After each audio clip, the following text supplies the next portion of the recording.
The engine of America's greatness is not just its liberties, but the people's willingness to fight to keep them.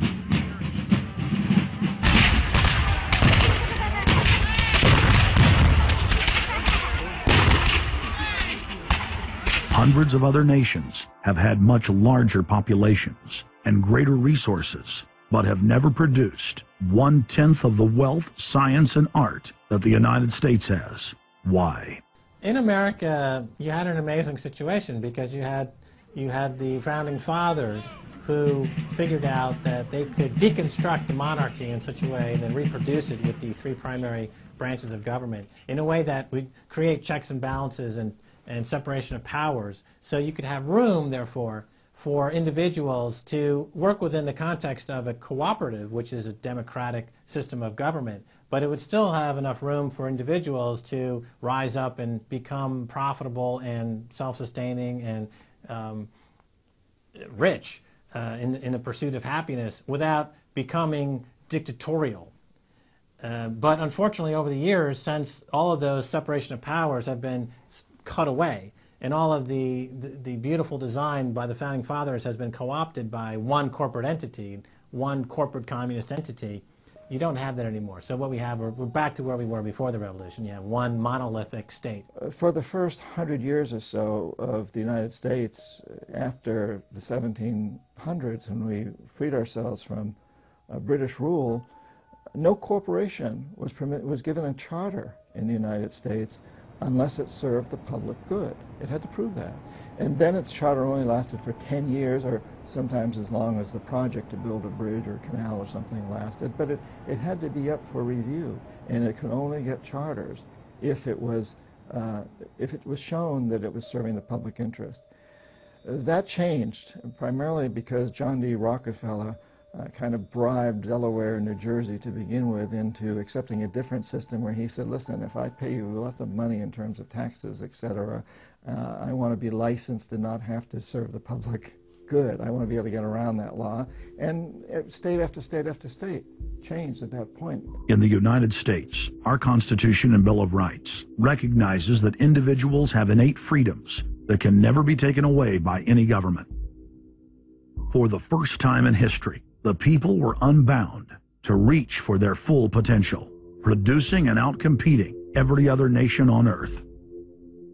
The rights of free speech, self-defense, private property, due process of law, and many others ignited a revolution in human development that threatened the despotic rule of monarchs and tyrants worldwide. But the corrupt elites had studied history. They knew that great civilizations could only fall from within. They know from previous experience and history that civilizations come and go and dwindle. They know the reasons why they come and go. Isn't the only hope for the planet that the industrialized civilizations collapse? Isn't it our responsibility to bring that about? Morty Strong, founder of the UN Environment Program, from his opening speech, Rio Earth Summit, 1992. Maurice Strong is the man who said that they would never allow another country to rise up as powerful as America. It will never be allowed to happen again. And he said the best thing we can do is to tear down all the factories, all the top commerce of the United States, and level it and give it back to nature. So that was the advice from this character, who has tremendous power at the United Nations and was picked up and groomed by Rockefeller himself.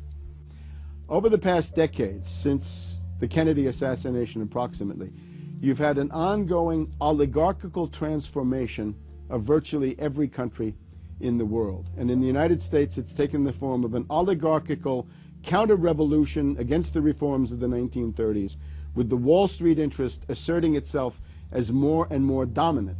And once bankers and oligarchs have power, the things that they do, you could call them a policy. You could call it something like a tropism. It's like the way a plant responds. Naturally, since they're oligarchs, they're going to try to downgrade the standard of living of the vast majority of the population. They're going to claim that the world is overpopulated, that industrialization, industrial pollution, and overpopulation are the main problems that face the world. And they're generally going to try to crush and mortify any kind of popular democracy or mass movements with any kind of progressive content. Nations rise and fall. They knew how debt could never be recuperated. They knew that disease or prolonged war could wipe out the population and the future populations that pay off debt. So these guys all work together. That's why it's no surprise that today you have Lord Rothschild coming out, pushing the latest scam or religion that we must all believe in, which is global warming, which his personal bank, his family's bank in Switzerland, will be in charge of. They've run the system, the whole economic system of the world for the last 250 years. So why shouldn't they also run the economic system for the next few hundred years? The question of a ruling class, oligarchy as a ruling class, is posed by Plato in the Republic, where we find that oligarchy is a constitution full of many evils, where the rich dominate the government by buying it, and the average individual or the poor count for absolutely nothing.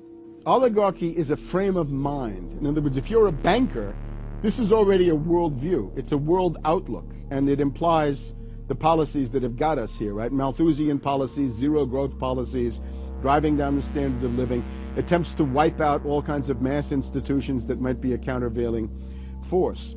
This is a scientific dictatorship, which Bertrand Russell said, and the Huxleys said, both Aldous and Julian Huxley said they would bring in the scientifically controlled society. It's not just family planning, which really means abortion and so on. It's global planning, which is literally sterilization and abortion worldwide for the ideal reduced society, and not just across the board, through genetics, through the Genome Project, through the constant IQ testing. Globalization has economically destroyed the world. You've got at least 40 to 50,000 people who die every day worldwide from starvation, malnutrition, and diseases which can be cured for pennies, such as diarrhea. And if you ask one of these Malthusian oligarchs, don't you think that something should be done to raise the standard of living in Africa or South Asia? They'll say, no, we can't do that. That would wound the planet. That would oppress Mother Earth. So that's oligarchy. Class consciousness in this sense is absolutely essential. If you think that bankers are the same as you, you're wrong. F. Scott Fitzgerald once told Hemingway, you know, the rich are different from us. And Hemingway said, yeah, they have more money. And F. Scott Fitzgerald replied, no, it's something much deeper. It's a whole different world. To be an oligarch, to be a Rockefeller or something of this sort, means that you're in a completely different world with values which are the reverse of human values. Now, if you allow the oligarchs to continue to dominate, the destruction of world civilization is a matter of a few decades at the very, very most. So, choose. To force their agenda through, the elites are employing one of their favorite tools, artificial crisis creation, also known as the Hegelian dialectic of problem-reaction-solution. You never want a serious crisis to go to waste. And what I mean by that, it's an opportunity to do things that you think you could not do before. The Earth's ruling elite are first and foremost monopoly men. The founder of the Rockefeller clan summed it up simply when he said, competition is a sin. Rockefeller himself said that competition was a sin. And people quipped at that, thinking it was one of his little jokes. He made many jokes about saving pennies and stuff like this. But in reality, he was telling you a truth, that competition to a man like him, who worked for a much larger organization, competition truly was a sin. And the cartels that have been formed ever since have become much bigger, more powerful cartels which can literally command governments, sometimes to go to war on their behalf, have occurred.